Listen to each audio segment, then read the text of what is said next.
यह खबर किसानों के लिए एक बहुत बड़ा झटका साबित हो सकती है कि जिन किसानों की लंबे समय से ग्रेटर नोएडा और यमुना अथॉरिटी के जो भी किसान काफ़ी लंबे समय से धरनारत थे, उनके लिए एक कहीं ना कहीं तोड़ देने वाली खबर है। और उन लोगों के लिए भी बड़ी खबर है जो लोग यमुना रीजन में इन्वेस्ट कर रहे हैं या जिन्होंने इन्वेस्टमेंट किया हुआ है।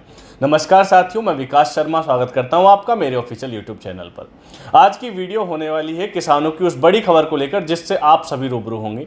खबर है कि किसानों ने लगातार मांग की थी कि उनको 10% का अतिरिक्त भूखंड दिया जाए। आप सभी को मालूम है कि ग्रेटर नोएडा में सरकार जिन किसानों की ज़मीन अधिग्रहण करती है, उन ज़मीनों के एवज में किसानों को उसका 5 या 6% भूखंड दिया जाता था, जो कि आबादी भूखंड के नाम से उनको प्रदान किया जाता था। साथियों, इसकी मांग लगातार लंबे समय से बढ़ रही थी कि महंगाई भी बढ़ चुकी है और परिवार भी बढ़ रहा है, तो किसानों की जो भूखंड देने की जो प्रक्रिया है उसको बदलाव किया जाए। 5 या 6% से हटाकर बढ़ाकर उसको नोएडा में 7 कर दिया था यमुना अथॉरिटी में, तो अब उसको 10% किया जाए। यानी कि जितना भी आप भूमि को अधिग्रहण करेंगे उस भूमि का जो भी शेष बनता है उसका 10% आवासीय भूखंड के रूप में किसान के परिवार को दिया जाता था। साथियों, 1997 से सन 2002 तक किसानों की भूमि अधिग्रहण की एक और बड़ी मांग किसानों की यह थी कि अथॉरिटी ने सन 1997 से लेकर सन 2000 तक जिन किसानों की जमीन का अधिग्रहण किया है उनको 64.7% का अतिरिक्त मुआवजा दिया जाए। इससे कहीं ना कहीं सरकार के राजकोषीय घाटे पर एक अतिरिक्त भार भी पड़ेगा। हाई पावर कमेटी एक हाई पावर समिति बनी जिसने इन सभी मांगों को ठुकरा दिया।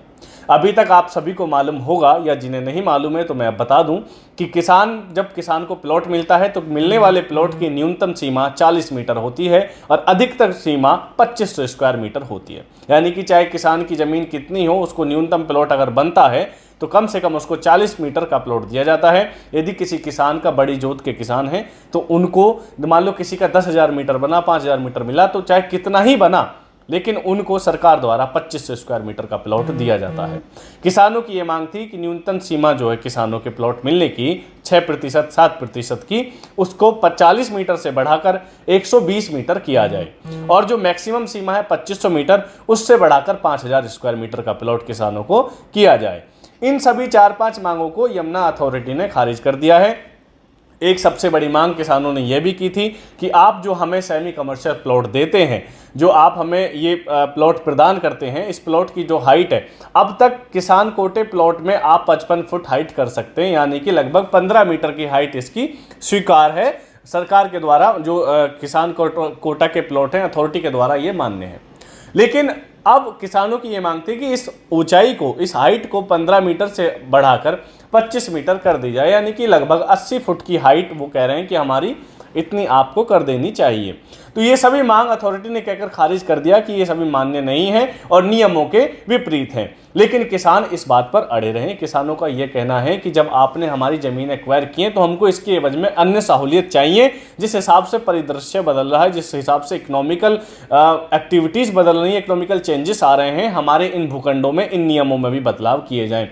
हालांकि किसानों ने आगामी नवंबर के माह में एक बहुत बड़े आंदोलन की तैयारी के लिए कूच कर दिया है और वो कूच जो होगा प्राधिकरण के खिलाफ होगा, क्योंकि किसानों को हर बार ठगा जाता है।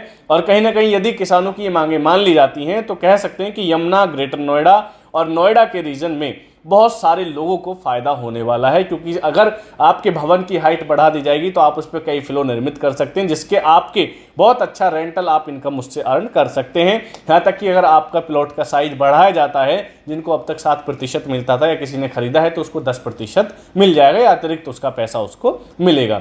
तो साथियों, ये खबर थी किसान कोटा के बारे में। किसान कोटा छोटे लोगों के लिए, छोटे बजट वाले लोगों के लिए, जिनका बजट कम है, उनके लिए अथॉरिटी की सेफ साइड में एक अच्छा ऑप्शन हो सकता है। आप उसमें जाकर निवेश कर सकते हैं क्योंकि इसमें टिकट साइज वेरिएट है, अलग अलग डिफरेंट साइज के आपको प्लॉट इसमें मिल जाते हैं, जैसे 50, 60, 65, 70, 85, 90, 95, 102, 105 ऐसे भी प्लॉट आपको मिल जाते हैं। तो आपके बजट के हिसाब से अप एंड डाउन हो जाते हैं। बाकी हम लोग यमुना अथॉरिटी, नोएडा और ग्रेटर नोएडा रीजन में डील करते हैं। Yamuna authority, Noida authority, greater Noida authority में आप residential, commercial, industrial, agriculture land या आबादी की ज़मीनों में निवेश करना चाहते हैं हैं तो हमारा नंबर मेंशन है, आप हमें कॉल कर सकते हैं। यदि आपका कोई रेरा संबंधित कोई केस है, आप किसी लीगल इश्यूज के बारे में आप जानकारी चाहते हैं, तो हमारी एक अलग एडवोकेट का पैनल है जो डिस्ट्रिक्ट कोर्ट की टीम है, और एक हमारी अलग पैनल जो हमारा अथॉरिटी की टीम है जो आपके रजिस्ट्रार ऑफिस में रहती हैं। तो आप हमसे वो भी लीगल भी सहायता ले सकते हैं। किसी भी प्रकार की जानकारी के लिए आप हमारे नंबर पर हमें कॉल कर सकते हैं। वीडियो देखने के लिए आप सभी का बहुत बहुत धन्यवाद। जय हिंद, जय भारत।